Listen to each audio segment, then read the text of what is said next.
Hi guys, James at Rampant Lion Reviews again for you today with another beer review. For this one we are going to head to Germany once again, and you've just seen review number 1500. Over the next couple of videos you're going to see a mixture of Swedish winter beers and also other German beers that I brought back with me from my recent trip to Bamberg. And today we've got one that I'm very curious about, and this is a style of beer that I always enjoy reviewing. So for this one we're going to go to Frankfurt am Main and we're having a taste of my first ever beer from BraufactuM. So this one is the Clan Scotch Ale and it comes in at 6.4%. Now, as I've told you before on the channel, I absolutely love, reviewing Scotch ales. It's my native beer style and I always love trying different ones from different parts of the world. And this is the very first German brewed Scotch ale that I've come across, so very curious to see how this one turns out. I've had a lot of American Scotch ales. I think I've also had one from Brazil. I've had a couple from Japan, I think, as well, actually, and I'm sure I've had one from New Zealand as well, if I remember correctly. Probably a few other countries that I'm forgetting about as well. But yeah, I have had a few Scotch ales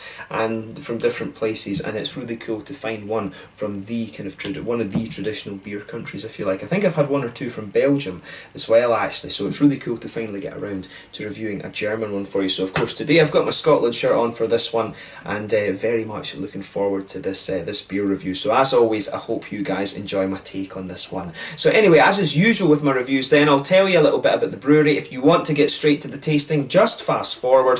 All the usual links are in the description below. That's the brewery website, the link to my other reviews that hopefully I could do in the future from BraufactuM. Very first time I'm trying one of their beers, of course. There's all the usual social media. If you want to see more beer reviews, do please consider subscribing to the channel. The whole channel, of course, has a geography-based tagging system, so you can go into the homepage and search for beer based on country, city, state, county, prefecture, whatever it is you're interested in. Do check out the playlist of beers from different countries. There is one there for all the German beers that I've reviewed for you. That's constantly being added to, and as always, please do get in touch and let me know some of the other beers and breweries that you guys would like to see me review. It's always great to hear from you guys that are watching the videos, and the support that you show the channel is hugely appreciated. So anyway, on to my brewery notes then before we taste the beer. So BraufactuM is basically the brainchild of Mark Rauschman, who is a long-time home brewer. He started home brewing back, I think it was, in the 1990s, and he was brewing very small 20-litre batches of beer in his mum's kitchen, and then he moved on to a larger 100-litre batch using a kind of copper kettle on an open fire and things like this. But he later studied to become a brewmaster in Berlin and also completed several internships in breweries around Germany. But in 2010 he and a colleague from Radeberger actually began brewing some craft beer, and they were given the chance to create a craft beer project. And so BraufactuM is based in Frankfurt, and the full name of the company is actually Die Internationale Braumanufakturen GmbH, and they also have they're also part basically of this Radeberger group, which is in turn part of the Oetker group. So these BraufactuM beers are part of the kind of Oetker group family, if you like, who do all the pizzas like Ristorante and all of these kind of things, which is quite interesting actually. And Radeberger, like I say, they're one of the bigger and more industrial German breweries. So it's cool to see that even the bigger breweries now are starting to have these little kind of craft projects and things like this. This beer I actually bought at the Viaman fan shop in Bamberg. I just saw this and thought, I've never seen a German Scotch ale, I have to get this one. So yeah, I was really pleased to be able to get a hold of one of these and to review it for you. So as I say, very curious about this one, and we'll see how we get on. But BraufactuM, they do a whole host of different beer styles, and these guys are quite interesting because, as I say, this whole thing in Germany with the craft beer now, these very well kind of traditionally trained German brewers, a lot of them are actually trying their hand at different beer styles, the American IPAs, Scotch ales obviously now, and different styles from around the world too. So it's a very interesting time for craft beer producers in Germany. So get over there, try some of the things, go to some of the more craft beer places in the likes of Munich and Berlin and things like that, and you will definitely find some interesting stuff. Peter at the Clueless Drinker, of course, he's a very knowledgeable guy on that front, more knowledgeable than me, so make sure you check out his channel as well, and I will of course put the link to his in the video description below. But yeah, very curious, as I say, to see how this one's turned out. Peter has reviewed one of these beers a little while ago. It was one of his first, it was within his first 100 beer videos that he did actually. But yeah, really nicely presented beer, this one. Just let you have a little look at the label before we open up. If you want to learn more about the company, of course, check out the website. You can follow them on Facebook and all of these kind of things. But yeah, nicely presented. All their beers are similar in artwork with this compared to this one. There, of course, you can see the BraufactuM symbol on the top there, and of course that is on the bottle cap of this one as well. But yeah, really nice looking beer this. So I guess without further ado, let's get it out and we'll get on with the tasting. Just to tell you a few specs of this, it's a 6.4% Scotch ale. It's hot with English Fugel hops. As I say, this is a hop that it can either be very good in darker beers or kind of horrible in the lighter beers. So curious to see how it turns out here. And there's also a malt base of Pilsner, Caramel, Vienna and roast malt. So yeah, let's get rid of the brewery notes and let's get on to the actual tasting of this beer itself. As I say, very, very curious to see how this one turns out. Just take this off my camera control, but yeah, let's get it out and into the glass. As you can see, nice little bit of smoky opening there, and we'll see how we get on. So yeah, in terms of colour and appearance, compared to a number of the Scotch ales I've seen, this one is actually pretty good in terms of its colour. It's a little bit more red, I would say. This is a nice sort of dark, chestnutty, very dark stained mahogany kind of colour, this beer. There's a solid finger and a half of a frothy, I would say medium kind of beige head on this one. It's not tan at all. But yeah, if you pull this beer up to the light, it does have a nice sort of red kind of bright chestnutty edge to it. So yeah, in terms of appearance, it certainly does look the part in terms of a Scotch ale. A little bit darker compared to some of the ones that I've come across, right enough, but if it has, you know, roast malt in there, that'll be what's giving it its dark colour. The Vienna malts will give you a nice little bit of redness. The Pilsner malts, you know, it'll be sort of a yellowish colour you'll get out of them. And the caramels, of course. It depends what type of caramel it is, I guess, in terms of colour, but the darker colour in this one will be coming from that little addition of roast malt that they've got in there. But yeah, in terms of appearance, not overly surprising. If I put my fingers behind the glass, you can see it is, you know, a pretty dark coloured beer. Even if I hold it up to the light, it does appear quite hazy, so I think this one would be a pretty hazy kind of beer, this. So one or two big bubbles sticking towards the side of the glass, a few little ones heading up towards the bottom of that head there, but you know, overall, as I said, nothing surprising particularly in terms of appearance for this beer, just a little bit darker than some of the other ones that I've seen before. So yeah, nice looking beer. So let's take a closer look at the aroma then and just see how we get on with it before we taste the beer. That smells pretty good actually, I have to say. The first impression that I have of this beer is that in terms of a Scotch ale, it's coming across as quite a sweet Scotch ale actually. The way the brown sugars are coming out of this one for me, it really reminds me of a Doppelbock. And as you'll know if you've watched the channel, I absolutely love German Doppelbocks. A huge fan of the Dunkels and the Doppelbocks when it comes to German beer. I also enjoy a good Helles and also a good Rauch beer as well. Those are probably my favourite German beer styles. But then again, most German beer tends to be pretty damn good. But yeah, with this one, lots of brown sugars. It's quite there's a bit of treacle and molasses in there. It's actually quite it smells like a big syrupy brown sugar, but it's got a nice kind of toasty, roasty edge to it, which is good. I really like the way the brown sugars are coming out in this one. You can smell a little bit of brown bread in there, which is nice. And this is the interesting thing. Normally a Scottish brewed Scotch ale will have this kind of slightly grainy edge to it. This one smells very, very smooth. And I always say this about German beers. When Germans brew these different beer styles, I've always found so far that they seem to retain that very smooth malt base to them. So I'm very curious to see how this is interpreted in the Scotch ale right enough. I said the same about the Czech IPAs and things. They still retain that very kind of smooth Czech base, and a lot of the German IPAs and stuff like that have the same. But yeah, brown bready base to this one. A little bit of woody and nutty character kind of coming out of the beer too. Lots of brown sugars, like I said. I can actually, now that I sugar the beer up a little bit more, get a little bit of a grainy character out of this one, which is interesting. In terms of hoppiness, with it, you can definitely pick up a little bit of that traditional kind of English earthiness out of this beer. You can really pick that up. It's not quite as ashy as you can sometimes get from the Fugel hop. I've often described the Fugel's hop as being kind of cigarette ashy. It's, as I say, it's a hop I think works very well with dark beers, but with golden ales, nah, no chance. Don't like it in those. But yeah, you can smell a little bit of earthiness, and there's a little bit of herbal quality coming out of it too. That distinctive English earthy herbal quality to the hops. A little bit of grassiness and maybe a touch of floral quality as well. But yeah, mainly as you would expect from the Scotch ale. The Scotch ale is a big malty, slightly more boozy style. And of course, we'll see what this one is, because in Scotland we always had the shilling system. You had the 40, 50, 60, 70, 80 and 90 shillings, and basically it was a reference to the tax that used to be on the beers. The higher you went up in terms of the number, the higher the malt content and the alcohol content of the beer, of course.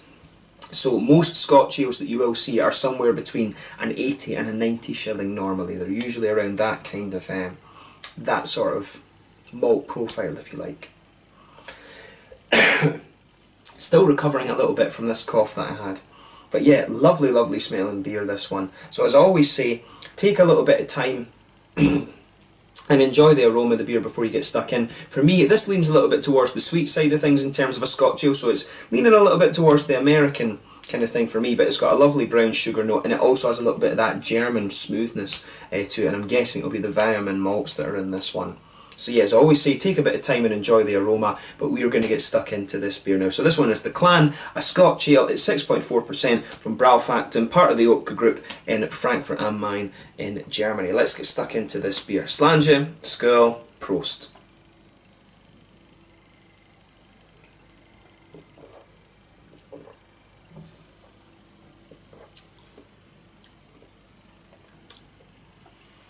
Yeah. It's definitely interesting that the ashy quality of the Fugels is coming out quite nicely in this one. It's definitely interesting, this beer. It's an interesting combination.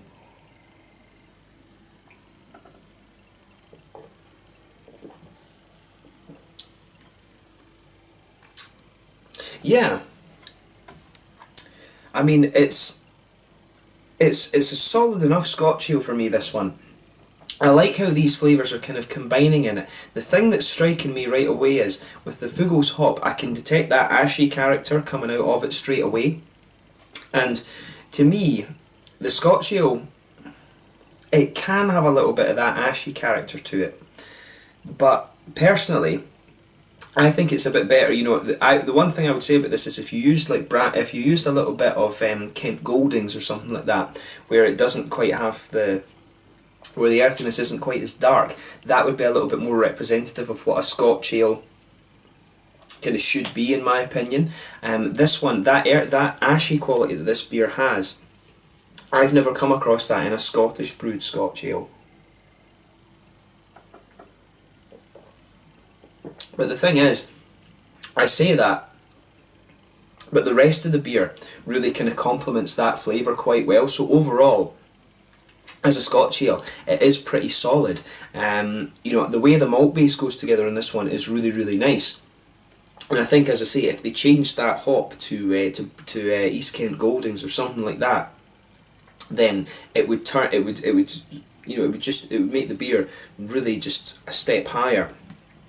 But as a Scotch ale overall, they've done a good job of this. I'll say thumbs up to BraufactuM on the way they've pulled this beer together.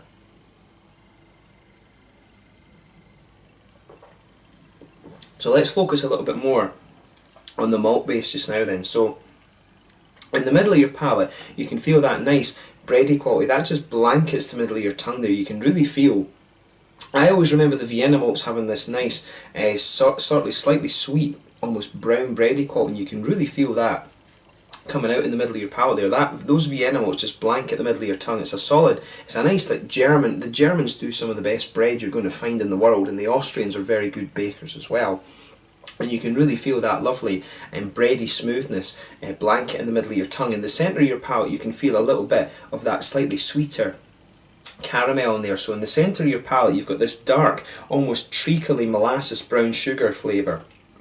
And as you go further out towards the edge of your palate as well, you're starting to get more of a kind of biscuity note out of this one, a little bit like kind of McVitie's digestives or something like that. The caramelly flavours that are coming out of this beer are a little bit toasted, yeah, because you can definitely pick up with this one. Underneath, the further into the aftertaste you go, you can feel a little bit of that roasty, black malty quality starting to push its way out of this beer. You can feel the malt base, the centre of your palate, just drying out a little bit. But it's nice how everything kind of goes together in this one.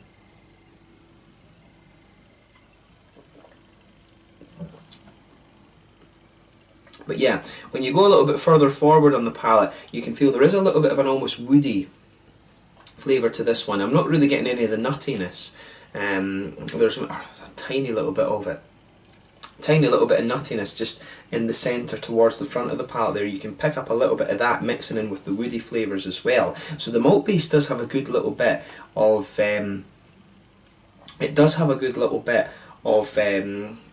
of complexity to it, if you like, and it's quite different actually. It retains that sort of German smoothness, if you like. And in some ways I can see what they're doing with this beer. They're trying to get a little bit of the sweetness that you would have from the American Scotch ales, because it definitely has a little bit of that from the brown sugary side of things, and in the aroma you would think this is maybe going to lean towards the slightly more sugary and sweet Scotch ales, but on the other side of things it's leaning towards the slightly darker roasty side of things that you would expect from the Scottish Scotch ales, which is quite good. They're trying to capture a little bit of both things there in terms of the malt base, but the way the malt base goes together is really nice, and you can just feel it dry out a little bit.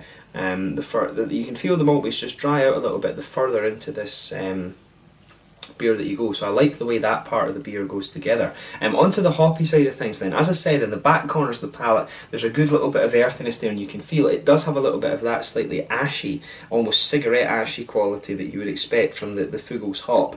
And when you go further forward on the sides of the palate, you can feel it smooths out a little bit, it becomes a little bit more herbal. At the front corners of the palate it's a little bit more floral, and then round the very front curve of the tongue it's just a little bit lighter and grassy. And as I said, my feelings on the hop on this one, I think if they switched the hop to an East Kent Goldings that they would get a lot more out of this beer. Of course, Scotland doesn't produce its own hops, we always produce malt. We don't have the weather really to produce our own hops, so of course it was English hops that we used to use in a lot of the beer, in a lot of our traditional beers and things like that.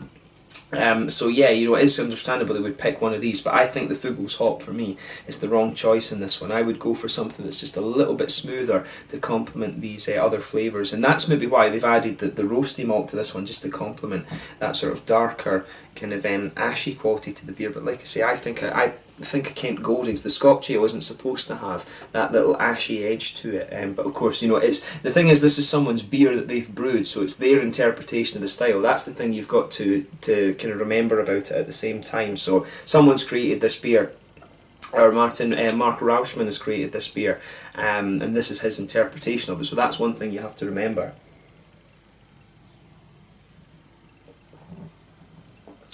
But yeah, in terms of the fruity side of things then, behind the front curve of the palate, of course, you've got that little oily bubble where the fruity, juicy esters start to come out of the beer. This one doesn't have too much in the way of fruitiness. There is a little bit of it in there. It's like a sort of very slightly figgy. No, it does have a little bit of that. The American Scotch ales, of course, will have all these things like plums, raisins, all of this kind of thing. But this one, to me, it's just got a little touch of a figgy note. And the further into the aftertaste you go, it becomes a little bit more like a sort of candied red fruity flavour. It almost reminds me a little bit of the kind of candied strawberry flavour that you get from the heart-shaped sweets in the Haribo Starlights. I always use that descriptor because it really does remind me of that a little bit with this beer. But overall, like I said, in terms of relating this one to the Scotch ales, the ashy character for me isn't something that you would normally find in the Scottish Scotch ale. It leans more towards the Scottish style of a Scotch ale rather than the kind of new wave American ones that you get. It's definitely a little bit more of a kind of roasty toasty Scotch ale, which is the ones I was kind of familiar with. In terms of the old taxation system, I would say this one, it's somewhere between a 70 and 80 shilling, this one. Maybe in terms of flavour profile, it will taste a lot more like the 80 shillings, but the 90 shillings, of course, are a little bit higher in alcohol than this. The 90 shillings, from what I remember, were always up around the kind of 7%-ish mark, so it's not quite as heavy as some of the heavier Scotch ales that you're going to find. The Americans, of course, call this style the wee heavy. But yeah, no, it's a nice enough beer, this one. As I say, I think if they switch the Fuggles in this one's for an East Kent Golding, a slightly smoother hop, and just get the earthiness in there a little bit more, I think that would kind of take this beer to the next level a little bit. But I like this combination. I think the Vienna malts work really, really well. The malt base in this beer works very, very well, and it captures a little bit of the darkness and the kind of warming aspect that you would want with the Scotch ale. So thumbs up to BraufactuM for that. It's a nice beer, this one, and it's cool to try this as my first German brewed Scotch ale. In terms of the mouthfeel, mid-bodied beer, carbonation's quite smooth. The mouthfeel overall, I would say, is fairly oily. A little bit of bitterness from the hops, but again, the Scotch ale isn't a beer that's going to blow your head off in terms of IBUs and things like this. I'd guess it's somewhere around the 30 IBUs mark. Maybe 40, an absolute push.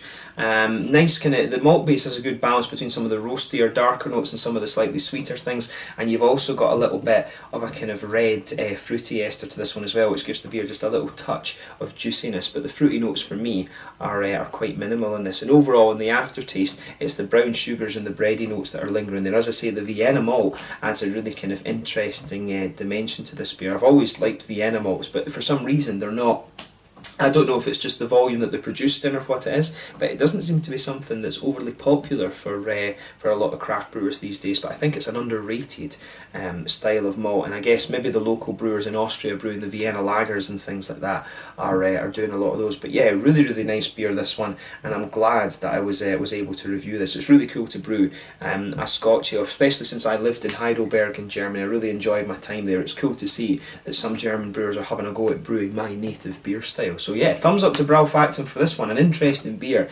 and I was glad that I was able to review this. So I hope you guys have enjoyed my take on this one. So yeah, I'm sure I'll go back to Germany at some point in the future. Daniel and I always seem to see each other every year, so yeah, really cool to review this beer for you. So yeah, once again, thank you for watching my beer reviews. Until the next time, please like, subscribe, share, all the usual YouTube stuff. Let me know your own thoughts on this beer in the comment section below. Let me know what your favourite beers are from BraufactuM as well. Hopefully I can review some more from these guys in the near future. I bought this one in the Viaman fan shop in Bamberg when I was there a couple of weeks back, and it's certainly been an interesting one to review. So make sure you check out my social media, and I will catch you guys very soon. This was the Clan Scotch Ale at 6.4% from BraufactuM in Frankfurt am Main in Germany. Until the next time, it's Landry just now, and I will catch you guys very soon. Prost.